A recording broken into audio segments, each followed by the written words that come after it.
Now that you have started tracking your finances, let's dive deep into the next part, budgeting. Hey buds, welcome back to the channel. This is part 2 of Manage Your Money Stress-Free. If you have not seen part 1, click here to watch the first video and understand the foundational steps required before we continue.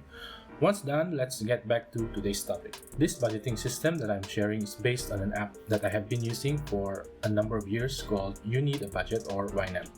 It is a paid app and we can explore more about it on another video. Today, we will build something similar using Google Sheets.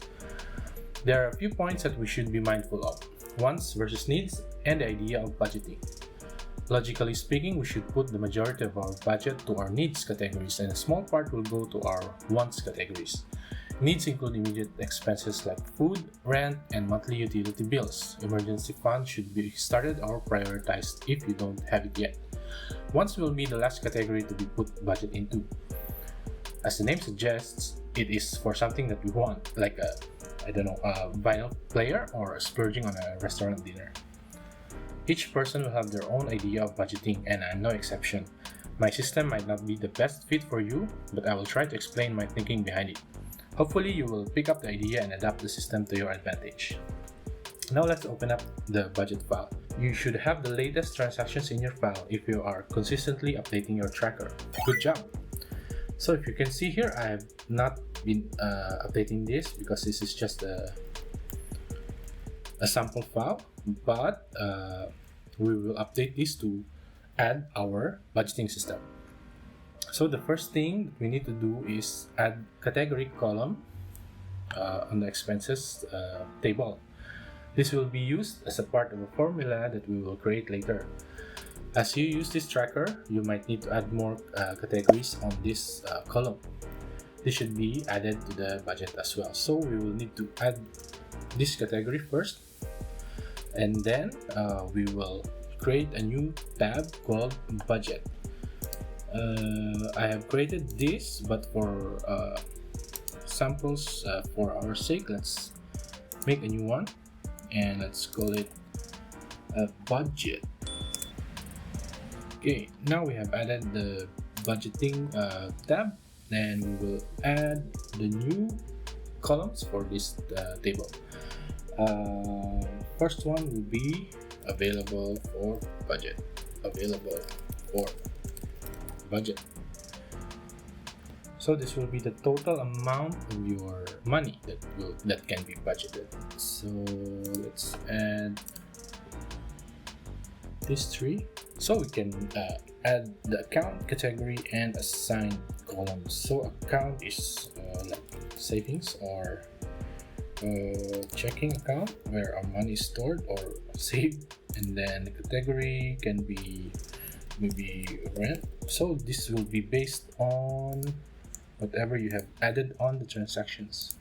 Your phone bill, internet, transportation, Netflix, clothes. So I can add here maybe phone bill. So we need to make sure that the category is the same on the transactions. And then here is the amount of the assigned or the budgeted amount. Okay, so next step we add available for budget, which is the sum of transactions subtracted by the total of this column, the assigned column. So let's add, for available for budget, we will need to put the formula transactions column A2, cell A2, which is the total amount of your money, which is this 45. So we need to put transactions A2 subtracted by the total of E to E, which is this budgeted columns. Now we get this amount from the transactions tab, and we start budgeting our money. Just for example, I will put here maybe 2,000, and then phone bill maybe 100, and then groceries for 500.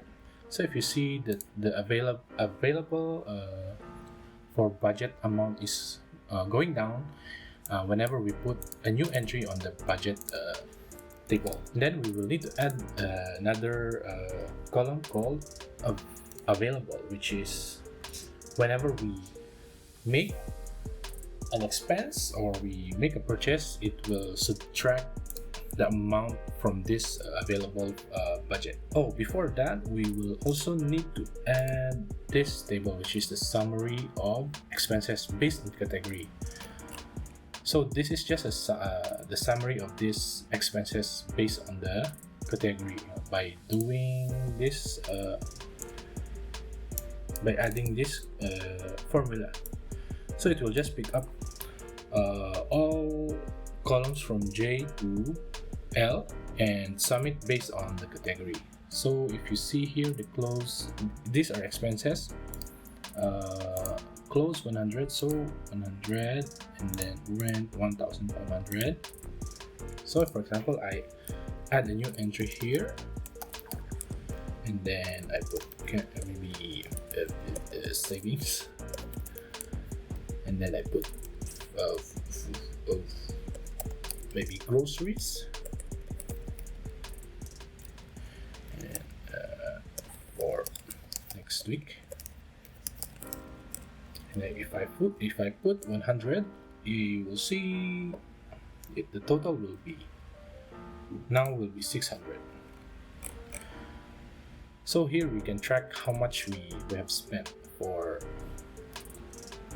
based on the expenses list, and then how much is the remaining balance of our actual money. On the budget tab, we will need to add another column here, which is available. So the formula is it will subtract this amount. From this amount, it will check the category from transactions table. So if you see, it shows 500. It means there is a 500 expense on the transaction table with expenses summary, which is this one. Groceries 600. It should be, because it's rent. Rent is 1,500. Rent is 1,500, so the remaining is 500. If you add the same formula here,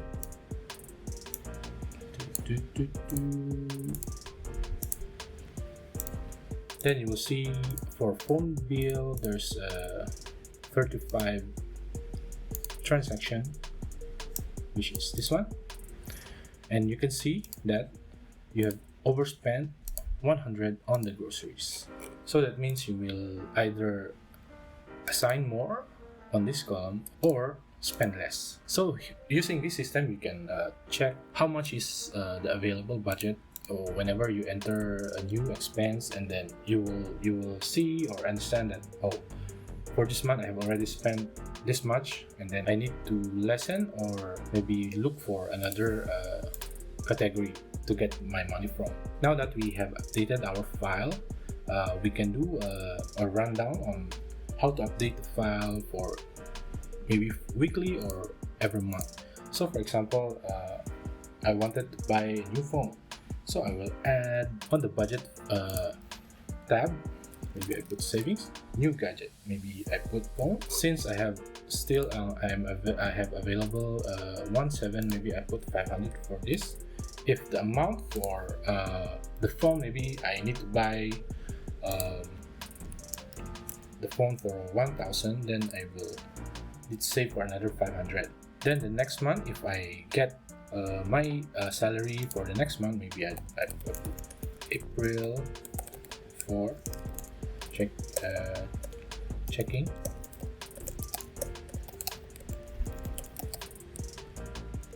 Salary for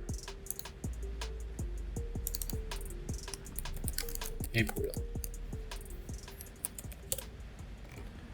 Then you will see the balance here is updated, and in the budgeting there will be additional 1,500 from my salary. So I will be able to add another 500. Maybe I just put 1000 here. And then for the rest of the available budget, then I will need to put which categories that I need to save or allot to. Maybe I'm saving something for travel also, then I will just add here 200.